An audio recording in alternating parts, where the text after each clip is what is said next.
કિસાન સંઘે ફરી એકવાર સરકાર સાથે સમાધાન કર્યું તો હવે તેમના આલોચકોએ તેમના ઉપર પ્રહારો કર્યા છે। કિસાન સંઘે આમ તો વિસ્તૃત માહિતી આપી છે કે કયા મુદ્દે તેઓ સમાધાન કર્યો છે, પણ હજુ પણ કોઈ વાત સ્પષ્ટ નથી। ત્યારે વિપક્ષનો પ્રહાર સહન કરી રહેલા કિસાન સંઘે પોતાની તરફથી વળતો જવાબ આપ્યો છે। નમસ્કાર, હું છું ચિંતામણી પુત્ર અનિલ પટેલ। આ સમાચારમાં આપનું સ્વાગત છે। आओ सांभळीए किसान संघना आगेवान जगमाल आर्याए शू सफाई आपी, शू खुलासो कर्यो अने खेडूतोने शू अपील करी। जगमालभाई आर्य, भारतीय किसान संघ गुजरात प्रदेश अध्यक्ष। આજે આપણે નક્કી કર્યું હતું 12 તારીખનું કે શક્તિ પ્રદર્શન, તો મારે તમારા માધ્યમથી કહેવાનું કે ખેડૂત ભાઈઓને કહેવાનું છે કે ગુજરાતના ખેડૂતોની મહેનત રંગ લાવી અને ગુજરાતમાંથી રિપોર્ટો આવતા કે ખેડૂતો પુષ્કળ આવવાના, તો સરકારે આપણી વાત બોલાવીને માની અને સરકારે આપણી 22 પ્રશ્નો જે મૂક્યા હતા અને એમાંથી જે 12 કે 14 પ્રશ્નોનો નિકાલ કર્યો છે સરકારે, અને સરકાર જ્યાં સુધી એનો જીઆર અને જે આપણાને પરિપત્ર ના ફાળવે ત્યાં સુધી ભારતીય કિસાન સંઘને કોઈ કાર્યક્રમ કરવાના નથી। અને આપણે આપણી વાત સરકારે સ્વીકારી છે અને એ જ આપણા કિસાન સંઘની જીત છે। તો આ માધ્યમથી ગુજરાતના તમામ 33 જિલ્લાના તમામ ખેડૂતોને મારી અપીલ છે કે કોઈ ખોટા લોકો ખોટું કે ખોટા ચડાવે નહીં ચડીએ, અને કિસાન સંઘ આપણા માટે હર હંમેશ બેઠું છે, રાષ્ટ્રીય સંગઠન છે અને રાષ્ટ્રીય સંગઠન હોય કે રાષ્ટ્ર સર્વોપરી છે આપણા માટે। તો રાષ્ટ્ર સર્વોપરી હોય, જ્યારે વડાપ્રધાન અને જર્મનીના વડાપ્રધાન આવતા હોય, જ્યારે મહેમાનો આવતા હોય ગુજરાતમાં, ત્યારે કાયદો અને પરિસ્થિતિને જોઈ અને આપણને સરકારે બોલાવી અને જ્યારે સ્વીકારી લીધું છે, તો એથી કરીને આપણે ભારતીય કિસાન સંઘના કાર્યકર્તાઓએ કોઈ કાર્યક્રમ અથવા કોઈ રીતિનીતિ બહાર આપણી અરાજકતા અથવા વાણી વિલાસ ન કરવો અને આપણે આપણી મર્યાદાથી કામે લાગી જઈ અને આપણે આપણું કામ કરીએ, એ મારી અપીલ છે। ગુજરાતમાં જ્યારથી ભાજપની સત્તા આવી છે ત્યારથી ભારતીય કિસાન સંઘનું એક કામ રહ્યું છે, એક પરંપરા રહી છે ને એક ઇતિહાસ રહ્યો છે।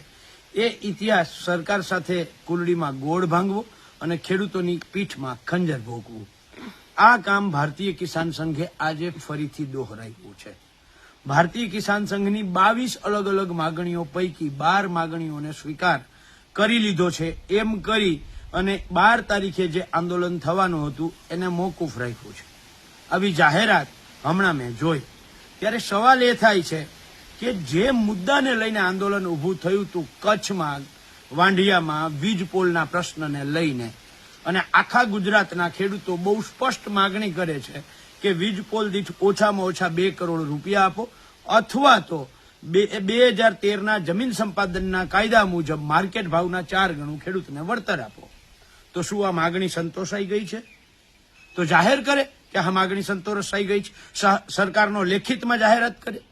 બીજું 22 માગણીઓ પૈકી મુખ્ય માગણીઓ જે ગુજરાતની હતી એ માગણીઓનો તો ક્યાંય સમાવેશ જ ના થયો।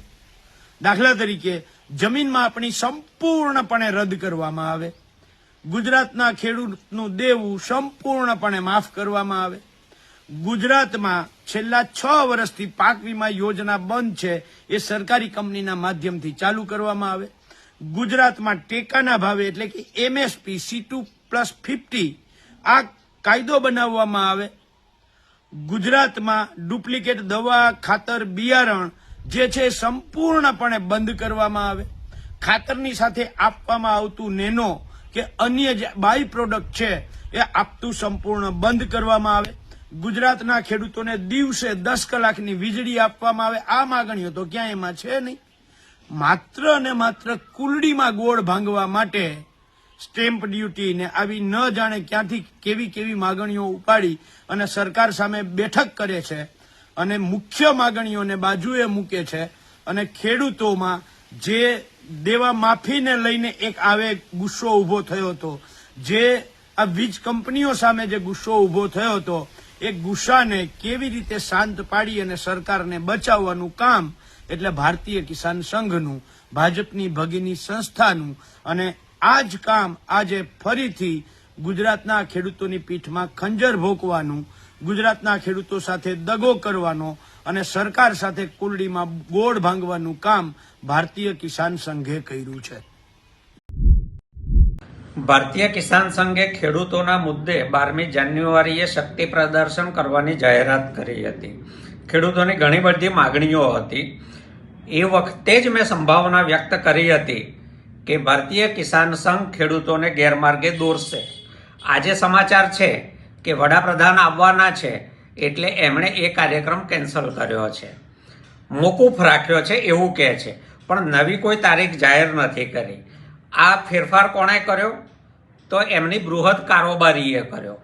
આર.કે. પટેલ એવું કહે છે કે વારસદારોએ કોઈ સ્ટેમ્પ ડ્યુટી આપવાની નથી અને અમારી મંત્રીઓ સાથે બેઠક થઈ છે.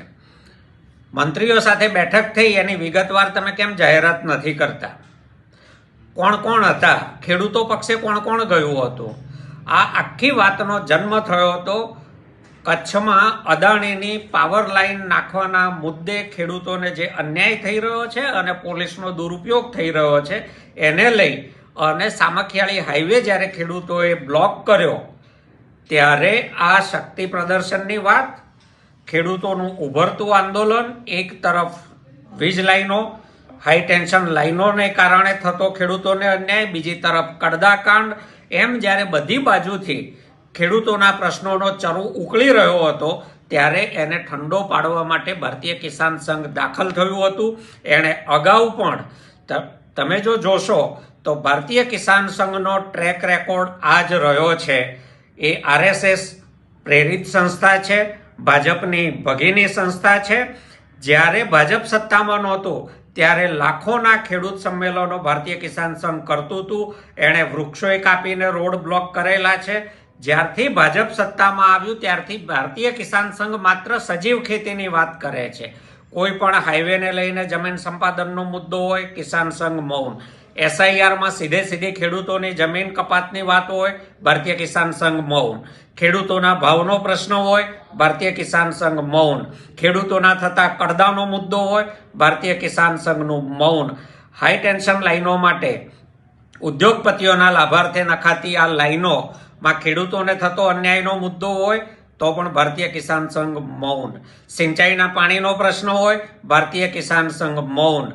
ભારતીય કિસાન સંઘ માત્ર જ્યારે ખેડૂતોના પ્રશ્ને ભાજપ સરકાર ભીંસમાં મુકાય છે ત્યારે એને નીકળવા માટેનો રસ્તો આપવા માટે જ શક્તિ પ્રદર્શનોની જાહેરાત કરે છે. ભારતીય કિસાન સંઘે ભૂતકાળમાં અનેક વખત કર્યો છે એમ ફરીથી એક વધારે વાર ગુજરાતના ખેડૂતોનો વિશ્વાસઘાત કર્યો છે. ભારતીય કિસાન સંઘ ભલે પાણીમાં બેસે, જાહેરાતો કરે, અમે ખેડૂતોના મુદ્દે લડવા માટે પ્રતિબદ્ધ છીએ.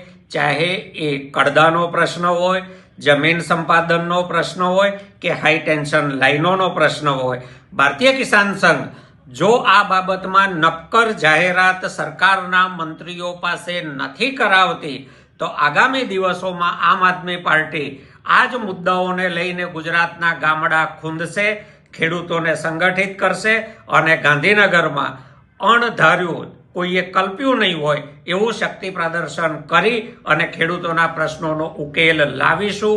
આ અમારું કમિટમેન્ટ છે ગુજરાતના ખેડૂતોને. કિસાન સંઘની વાતથી આપ કેટલા સહમત છો જરૂરથી કોમેન્ટ બોક્સમાં કોમેન્ટ કરજો. એ સિવાય અમારી વેબસાઇટ છે www.gujaratplus.in, તેના ઉપર પણ જઈને તમે અપડેટ થઈ શકો છો. એ સિવાય અમારી યુટ્યુબ ચેનલ છે ગુજરાત પ્લસ, ત્યાં તેને પણ તમે લાઈક કરી શકો છો, બેલ આઇકન દબાવી શકો છો અને એને શેર કરી શકો છો.